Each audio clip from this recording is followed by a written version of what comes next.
बिस्मिल्लाहिर्रहमानिर्रहीम। वतन टीवी के साथ मैं हूं आपका होस्ट मोहम्मद एहसन भट्टी। आज के पॉडकास्टिंग में हमारे जो गेस्ट हैं वो एक इन्फ्लुएंसर हैं, सोशल एक्टिविस्ट हैं, मैडम अबीहा। उनसे आज जानते हैं, उनसे बात करेंगे, स्पेशली बच्चों की तरबियत के हवाले से जो वो पेरेंट्स को मैसेज देंगी, उस हवाले से भी आज हम उनसे जानेंगे। अस्सलाम वालेकुम मैडम। वालेकुम अस्सलाम। कैसी हैं? अल्हम्दुलिल्लाह, मैं बिल्कुल ठीक हूँ। सबसे पहले तो आपका बहुत शुक्रिया, आपने अपना कीमती टाइम दिया हमें।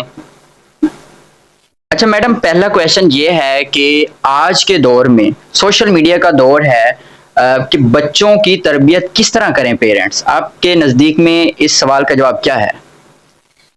बच्चों की तरबियत के हवाले से ये है कि वालिदैन को चाहिए कि वो अपने बच्चों की जो एक्टिविटीज़ होती हैं डेली बेस की, उन पर नज़र रखें। उसके अलावा उनकी इखलाकी और जो दीनी लिहाज से तरबियत है उस पर फोकस करें। जब बच्चे स्कूल से आते हैं उनको आधा घंटा दें, उनको देखें, उनसे पूछें कि आज आपने क्या सीखा है, आज क्या सीख के आए हैं। फिर उनको खुद अपने अमल से खुद जो पेरेंट्स करेंगे वो सिखाएंगे तो वो बच्चे सीखेंगे। जब इंसान खुद अपनी शख्सियत में कोई चीज़ डालता है तो बच्चा, जाहिर है वो छोटा होता है, उसकी सीखने की एज होती है, तो वो उन चीज़ों को सीखता है और अपने अंदर अडॉप्ट करता है। तो बेहतरीन यही है कि पेरेंट्स खुद अपनी इस्लाह करें, खुद उन चीज़ों को अपनी ज़िंदगी में शामिल करें, तो ताकि उनके बच्चे जो हैं उन चीज़ों को सीख सकें। अच्छा मैडम, सोशल मीडिया का दौर है, क्या मोबाइल फ़ोन और इंटरनेट बच्चों की तरबियत पर असरअंदाज हो रहा है या नहीं हो रहा?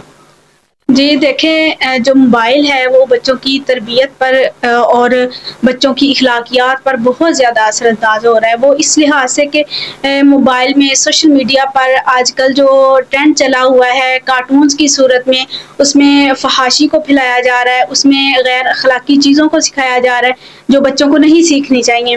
पेरेंट्स को चाहिए कि बच्चों पर नज़र रखें, उनको देखें कि वो बच्चा क्या देख रहा है सोशल मीडिया पे, उसकी क्या एक्टिविटीज़ हैं, उन पर नज़र रखें और वो जो चीज़ उनके लिए इररेलेवेंट है उसको वहाँ से रिमूव कर दे, नॉट इंटरेस्टेड करे, ताकि बच्चे वो चीज़ ना देख सकें।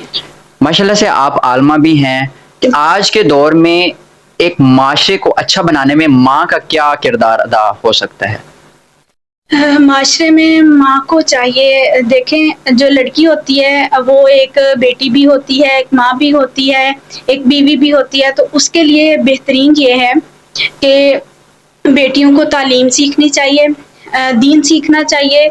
एजुकेशन औरतों के लिए बहुत ज़रूरी है, क्योंकि एक माँ पढ़ी लिखी होगी, उसमें शऊर होगा तो वो अपने बच्चों को शऊर दे सकेगी, वो खुद तरबियत याफ्ता होगी तो अपने बच्चों की अच्छी तरबियत कर सकेगी।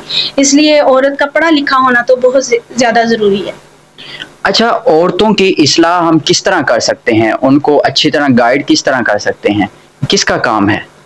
औरतों को गाइड जो है वो इंसान सबसे पहले जो है ना, कोई भी है, चाहे वो फीमेल है मेल है, तो सबसे पहले तो उसके घर से उसकी तरबियत होती है। ठीक है। कोई भी लड़की है, उसकी माँ, उसके माँ बाप, जो पेरेंट्स हैं वो उसकी तरबियत करते हैं। वो किस तरह से करते हैं, उसे डांट टपट के करते हैं, प्यार से करते हैं, ये मैटर करता है बहुत ज़्यादा। इंसान की ज़हनियत पे जो है ना ये चीज़ें इफ़ेक्ट करती हैं। तो बेहतर ये होता है कि और लड़कियों को खुसूसन जो है वो दीन की तालीम देनी चाहिए, दुनियावी तालीम भी देनी चाहिए, और उनको बाशऊर बनाना चाहिए और उनको वो चीज़ें सिखानी चाहिए जो बेसिक है, ताकि वो नेक्स्ट अगले घर जाके अपने बच्चों को, अपने लाइफस्टाइल को बेहतर बना सकें। क्योंकि सीखने से जो है वो चीज़ें इंसान की ज़िंदगी में बहुत अच्छी हो जाती हैं, और अच्छी चीज़ सीखना वो बहुत ज़्यादा ज़रूरी है।